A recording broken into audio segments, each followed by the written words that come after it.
Our Peking ducks came from Farm Sanctuary. They were rescued from a cruelty case down in Santa Cruz, California, where bunches of ducks and little baby chicks were being mistreated. They were in a factory farm, so baby chicks, baby duckies on machinery where they're being caught in the machinery, mangled up, thrown on the floor, stepped on, thrown in the trash, and just horribly mistreated.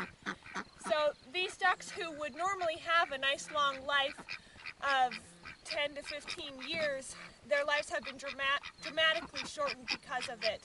Their bodies are not made to hold up to that kind of treatment, and then they're bred, of course, to get really big really quickly, and it puts a lot of unnecessary strain on their bodies.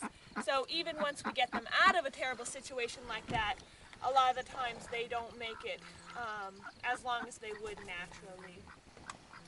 But we've got 4 right now who are doing all right, and they get to go in their little house at night. This is morning routine, so they get to come out and play in the pasture all day, and then they'll swim around in the pond as they like.